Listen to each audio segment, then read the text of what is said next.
Remember this little video from last week? Well, now it's time for part 2.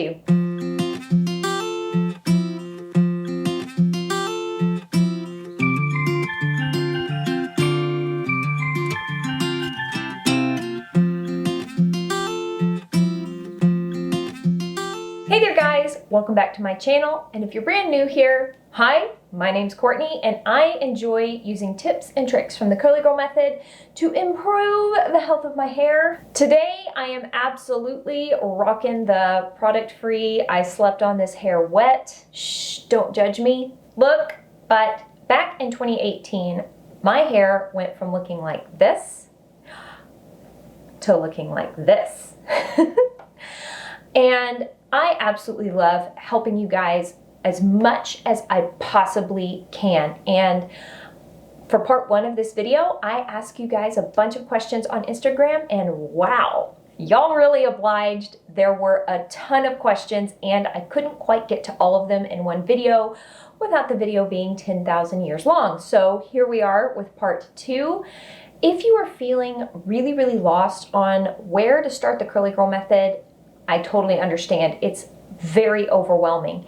Please feel free to check out Courtney's curl class. There's a link in the description if you would like a resource there of everything you need in order to get started on the Curly Girl method on the right foot. If you are excited for this Q&A, please give this video a thumbs up. It sure does help me out and it lets me know that this was helpful to you, and we may do another in the future if you like it.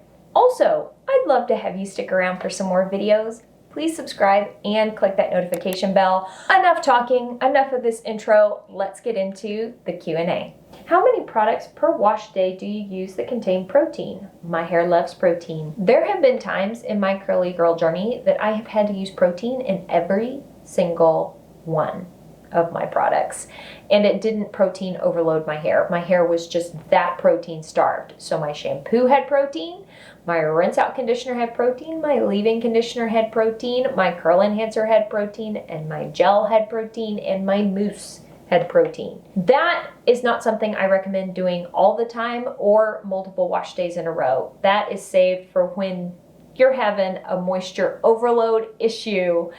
But I would say that I typically shoot for 2 to 3 products of mine to contain protein every wash day in order for my hair to stay balanced. So I'll make sure my leave-in has some protein, and maybe my gel has a little bit of protein, and maybe my rinse out conditioner had a little bit of protein in it as well. I also try and make sure that each one of those products has a different kind of protein in it so that my hair is getting a balanced protein diet. So if one product contains hydrolyzed wheat protein, I'll make sure another one contains maybe silk amino acids, and then maybe another one contains hydrolyzed quinoa or something like that. You get the idea. Do you know a good moisturizing leave-in for fine, dry hair? Thanks. Kinky Curly Not Today is a fantastic option for that. Also, the As I Am leave-in conditioner, another very lightweight but moisturizing protein-free leave-in option. The ends of my hair aren't curling up like they used to. Any tips? This is possibly a protein moisture balance issue, but really I think it sounds like a haircut issue. I know we've all not been able to visit our hairstylists in 2020 like we would have liked to do, but it sounds like the ends of the hair are just giving up and they need a good solid trim. That's my guess on that. My hair gets stringy and unmanageable with flaxseed gels. Adjust methods or give up? If you've tried the flaxseed gel 3 or 4 different times in 3 or 4 different ways and it's still making your hair mad and angry, it's possible that your hair is just sensitive to flaxseed. There are some protein mimickers in flaxseed gel and aloe and coconut that sometimes people's hair reacts to. So if it's just not working for you, you don't have to beat the dead horse. Yes, I am Texan. You don't have to keep trying something that's not working for you. Don't force something to work for you that's not supposed to work for you. No matter how many different times I tried the Shea Moisture products, I have yet to find one that I like that works for me consistently. So I allow myself the grace to use other products, even though Shea Moisture is like the holy grail of many. Flaxseed may be the holy grail of many other curly girls, but it doesn't have to be yours if it doesn't work for you. What's your best quick refresh method? My favorite thing to do is to spray a little bit of the Aloe lemongrass leave-in on my hands, smooth it over and scrunch, and call it good. I do demo that method in my refresh video here on YouTube if that's helpful. Other than rice water, what is the best way to introduce protein for the first time? I personally think that rice water rinses are kind of strong and kind of like a big way to introduce protein into your hair. I had better luck easing into protein when my hair was still really dry and really needed lots of moisture with the Curls Blueberry Bliss leave-in. That's a really moisturizing product that also contains some protein. In your new video with no stylers and just neutral protein filler, do you still squish to condition and all those techniques? Yes, in that video, I think it was in my 4th of July vlog, if you want to check that out. I did squish to condition. I did all the things, I plopped, but then I air dried my hair. I didn't even diffuse. I think I'm gonna do a whole video on that routine because people seem really interested and it's a weird technique that actually worked really good for me. So if you are interested in seeing me do that video, please comment down below and let me know and I will get that going for you as fast as I can. Oh, this is the sweetest question. Thank you for asking. How have you been doing with your RA? Do you still run? Earlier this year, I was diagnosed with rheumatoid arthritis, and I am undergoing treatment for that, which is great. I'm glad to finally have a reason for how crummy I've been feeling for the past year. I really got to a point where I wasn't able to run anymore, and that was really sad because I love running. There's something very cathartic about it for me. And to answer the question, I was able to go for a run for the first time in about 5 months this week, and I was really grateful. I finally had enough energy and was feeling well enough to do so. So that was awesome. Treatments are helping. How long did it take for you to start seeing real results once you started the Curly Girl method? Answering this question is really tricky because everyone's hair changes at a different rate. Everyone starts the Curly Girl method with different levels of damage in their hair. Everybody's hair is just so different. And I feel like my transition kind of took way longer than some people's, and it's probably shorter than other people's transition. I do feel like even after 2 years of doing the Curly Girl method, my hair is still changing. But in order to start seeing very consistent results, like results I could count on, I knew I was gonna wash and style my hair and it was gonna turn out a certain way. That took me 8 months of doing the Curly Girl method. I don't think everybody's hair takes that long.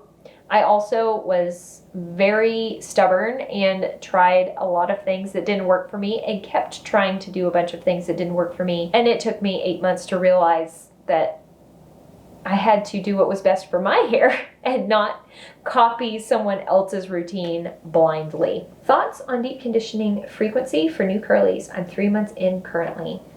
I personally deep conditioned my hair every single week for the first 4 months of the Curly Girl method. And I don't think that was a great idea. I do think I over moisturized my hair and then had to learn how to balance protein and moisture because I definitely waterlogged my hair with deep conditioning too often. I think deep conditioning at max every 2 weeks is good. And if you can deep condition your hair once a month with heat, like a good, thorough deep conditioning treatment, I think that's probably the safest route to go. Do you ever get curl envy? If so, how do you deal with it?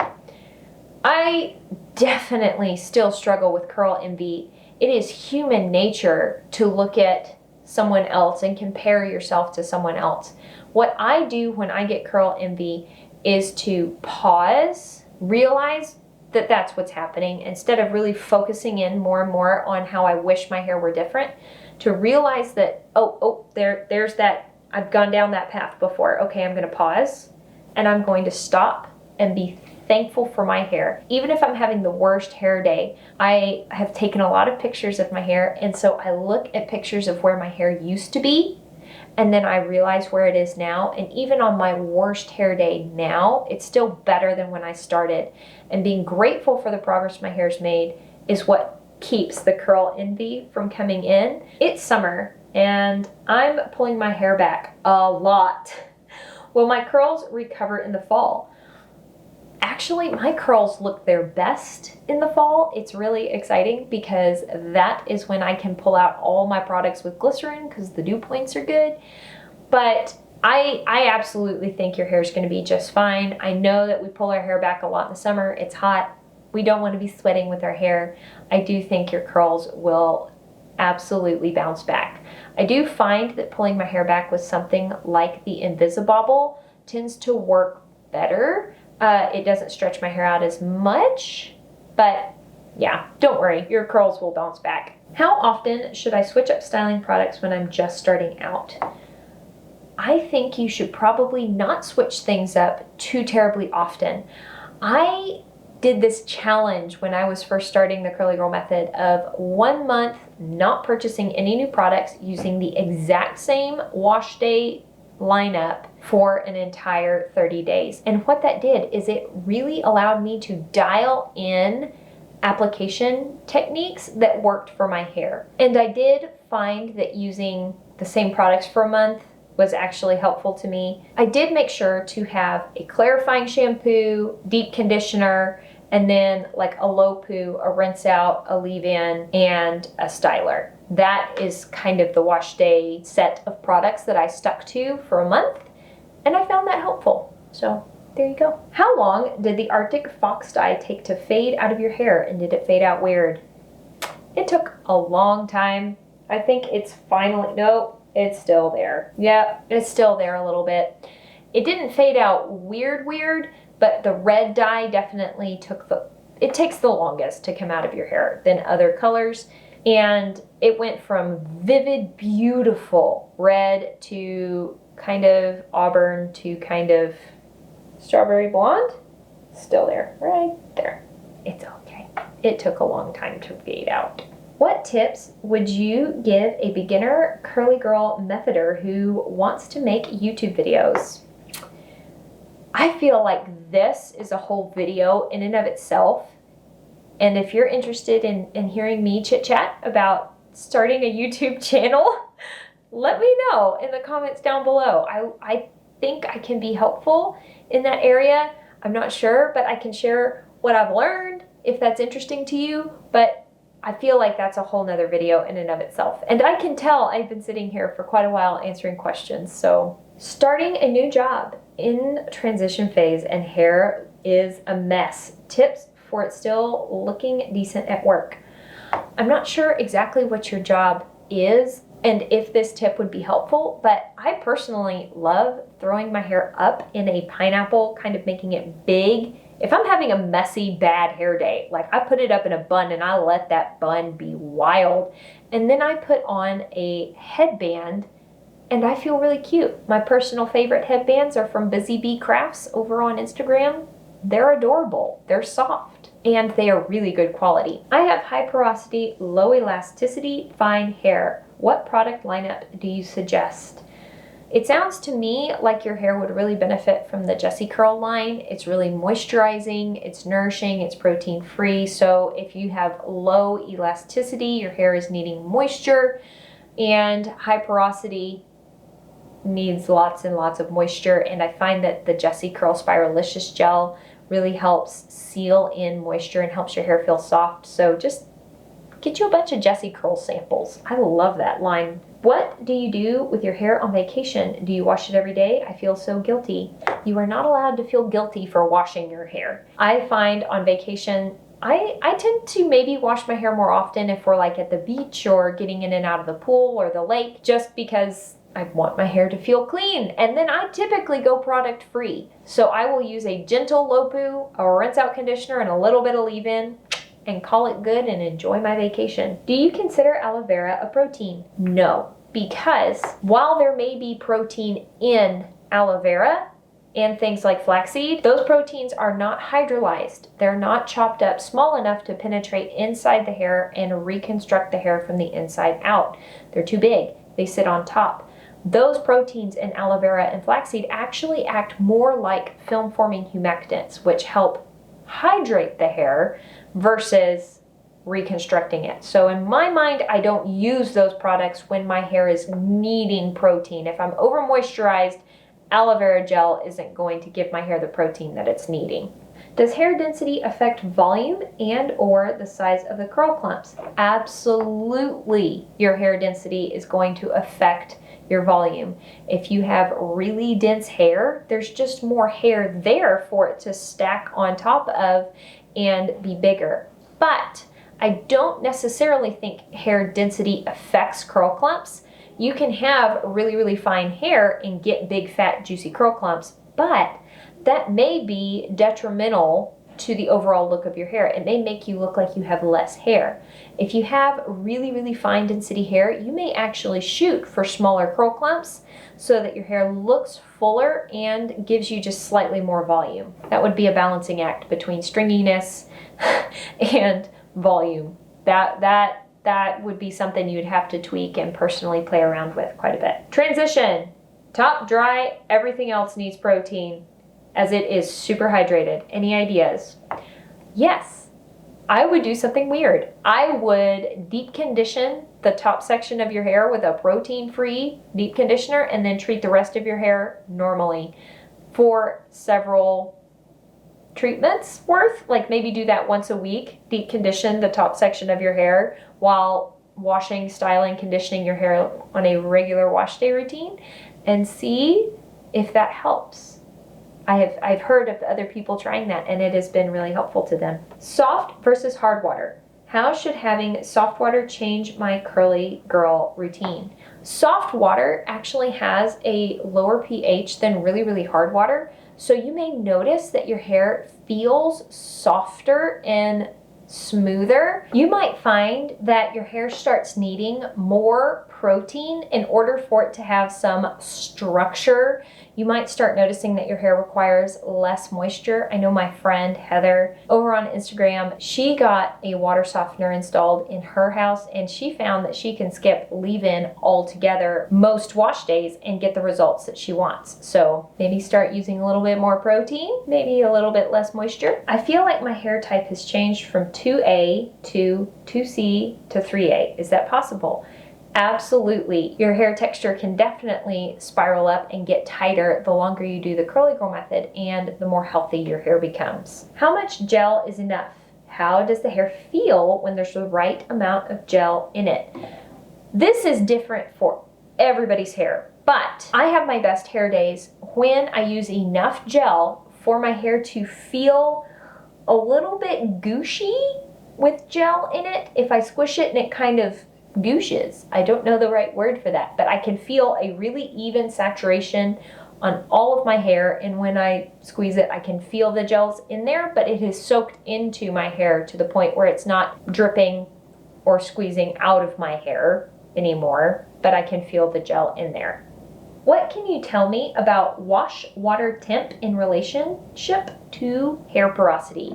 I can tell you that there have been some studies done on using extremely cold water to rinse the hair, and it is shown that it doesn't lower your hair cuticle down any tighter than where it's going to sit normally, naturally. If you have naturally high porosity hair and you do an extremely cold water rinse, it doesn't fix your high porosity issues. If you do use extremely scalding hot water to rinse your hair, it does lift up your hair's cuticle and cause your hair to be slightly higher porosity. But then as your hair cools down, that hair cuticle will come back down. But extremely hot water will damage the hair a bit, but it probably would damage your skin before it would damage your hair. Like, it would burn your scalp like crazy if the water temperatures got that high. So there's that. Freezing cold water, no effect on the hair.